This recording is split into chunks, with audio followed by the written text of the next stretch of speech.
बंगाल में एक बार फिर से सौंदर्यकाली जैसा ही हमला हुआ है और एक और जहां पर शाहजहां को बचाने के लिए सुरक्षा एजेंसी पर हमला हुआ और इस बार भी ममता सरकार आरोपी के साथ खड़ी नजर आ रही है। बंगाल में 7 फेजेस में चुनाव होने जा रहे हैं और पहला चुनाव 19 अप्रैल को है। दीदी अभी से रामनवमी में दंगे की बात करने लगी हैं। क्या बंगाल में कोई बड़ा दंगा होने वाला है? क्या बंगाल अपराधियों के लिए एक बार फिर से शेल्टर बन गया है? चुनाव से पहले बंगाल में एक बार फिर से सौंदर्यकाली जिंदा हो गया है।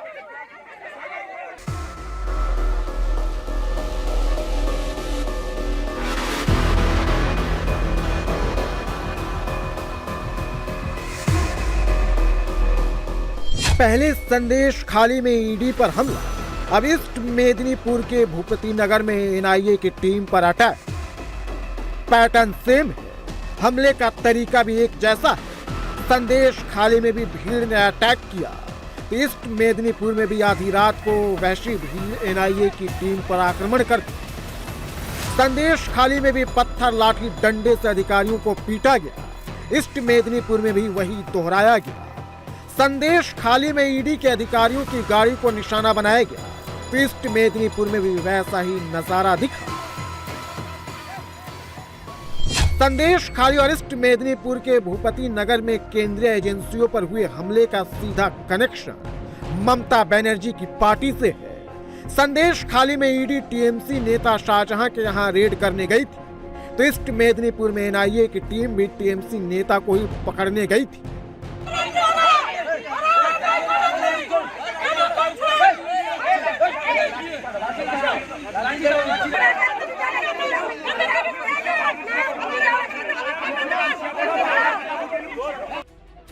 इनकी स्ट्रेटजी देखिए, हाथ में लाठी डंडे लेकर औरतें सबसे आगे बैठी, सुरक्षा कर्मियों से बहस कर रही, एनआईए की गाड़ी का रास्ता रोकने की कोशिश कर रही और पुरुष इनके पीछे समर्थन में खड़े हैं। महिलाओं को शांत कराने की बजाय वो उन्हें और उकसा रहे। इसके बाद भीड़ ने एनआईए की गाड़ी पर हमला बोल दिया, गाड़ी के शीशे तोड़ दिए गए, गाड़ी में बैठे एनआईए के 2 अधिकारी घायल हो गए।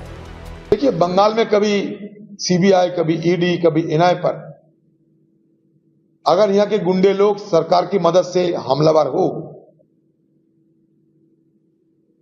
तो इनको हम घोर निंदा करते हैं। तर्क नहीं दे सकते कि जो हमला हो रहे हैं सही हो रहे हैं, क्योंकि हमारे देश में कोर्ट है, न्यायपालिका है, न्यायाधीश है। इनका खिलाफ अगर कोई शिकायत रहे तो कोर्ट में जाना चाहिए। एनआईए पर हमला ईस्ट मेदिनीपुर में हुआ तो 550 किलोमीटर दूर उत्तर बंगाल के बालूर घाट में चुनाव प्रचार कर रही ममता बनर्जी तुरंत एक्शन में आ गई। আজকে আমি এখানে আসার আগে মেদিনীপুরে ভূপতিনগরে মেয়েদের উপর যে হামলা হয়েছে এবং আমাদের এজেন্টদের অ্যারেস্ট করেছে, আমি তাদের ধিক্কার জানাই আর बीजेपी के बोली छी छी छी।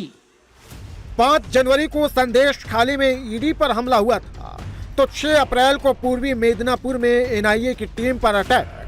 ईडी के अधिकारियों से डॉक्यूमेंट छीने गए थे, तो मेदिनीपुर में आरोपियों को छुड़ाने की कोशिश की गई। 29 अप्रैल को शाहजहां को कोर्ट के आदेश पर पुलिस ने पकड़ लिया, तो भूपति नगर ब्लास्ट की जांच एनआईए कोर्ट के आदेश के बाद ही कर रही है। एनआईए का दावा है कि उन्होंने धमाके के 2 आरोपियों को पकड़ा है, लेकिन ममता बनर्जी ने टीएमसी का पोलिंग बूथ एजेंट बता रही है। सच ये है कि ईस्ट मेदिनीपुर में धमाका हुआ था और ये भी सच है कि पकड़े गए लोगों का कनेक्शन टीएमसी से है। एनआईए की टीम जिन्हें गिरफ्तार की, इनमें टीएमसी का स्थानीय नेता बलाई चरण मैती है और दूसरा मनोव्रत जाना है। धमाके के केस में एनआईए की टीम को इनकी ही तलाश थी। एनआईए की टीम इन्हें पकड़ने के लिए 5 और 6 अप्रैल की रात करीब इनके 5 ठिकानों पर छापेमारी की और भूपति नगर ब्लास्ट के 2 आरोपियों को धर दबोचा। लेकिन इससे पहले एनआईए की टीम इन्हें लेकर निकलती, भीड़ ने घेर लिया और हमला बोल दिया। पहले संदेश खाली और फिर भूपति नगर में हुए हमले पर बीजेपी ममता बनर्जी और उनके शासन पर सवाल उठा रही है। ममता बनर्जी पर कार्यकर्ताओं को उकसाकर हमला करने का आरोप लगा रही है। कुछ दिन पहले हम लोग देखे थे जब ईडी ऑफिशियल्स आए थे तब शेख शाहजहां संदेश खाली का जो गुंडा और ममता बनर्जी के भाई वो गुंडा बाहिनी लेकर और ईडी ऑफिशियल्स के ऊपर हमला किए, उनका सर फोड़ दिया। आज फिर से जब एनआईए आए तो वो एक ही चीज हम लोग देखे कि एनआईए के ऊपर आक्रमण हुए। एक टाइम वो बोले थे कि महिला लोग निकल के आइए, ईडी और सीबीआई को अगर देखते हैं तो घर से हाथा, खुंती, लाठी, मोटी जो भी मिलता है वो लेकर आक्रमण करिए सेंट्रल एजेंसी को। आज जो हुआ है उसका दाय ममता बनर्जी को लेना पड़ेगा। बीजेपी बंगाल में टीएमसी को अपराधियों के लिए सुरक्षित अड्डा बता रही है तो ममता बनर्जी से सियासत से जोड़ रही है। चुनाव में बीजेपी का वोट बैंक पॉलिटिक्स बता रही है। संदेश खाली हो या फिर भूपति नगर, टीएमसी के शेल्टर में छिपे अपराधियों पर जब सेंट्रल एजेंसियों का हंटर चला तो ममता ने डायरेक्ट मोदी पर प्रहार किया। বাংলায় বলেছিল আপকা বার 200 পার, আর এখন বলছে আপকা বার 400 পার। আমি বলি তাহলে তোকে এজেন্ট দিয়ে অ্যারেস্ট করতে হচ্ছে কেন? আমাদের কর্মীদের অ্যারেস্ট করতে হচ্ছে কেন? যদি মানুষের ভোটে জিতিস, লজ্জা করে না? ছি বিজেপি, ছি, লজ্জা থাকুক। ইলেকশন কে করছে? ইলেকশন কমিশন না এনআইএ না সিবিআই? একটা চকলেট ফাটালো এনআইএ, ঘরে একটা ছাল পোকা ঢুকে গেল এনআইএ। 2022-এর একটা চকলেট বোমা কেস আজকে অ্যারেস্ট করছে 2024-এ 24 ইলেকশনের সময়। अब ममता बनर्जी जिसे चॉकलेट बम धमाका बता रही है, उसकी तस्वीर भी देख लीजिए। धमाका इतना जोरदार था कि घर की छत उड़ गई थी, घर का एक हिस्सा गिर गया था। धमाके के गूंज करीब 1 किलोमीटर दूर तक सुनाई दी थी। धमाका 2 दिसंबर 2022 की रात करीब 11 बजे हुआ था। इस धमाके में टीएमसी के ही 3 कार्यकर्ताओं की मौत हुई थी। तृणमूल बूथ अध्यक्ष राजकुमार मन्ना, उनके भाई देव कुमार मन्ना और विश्वजीत गायन की मौत हुई थी।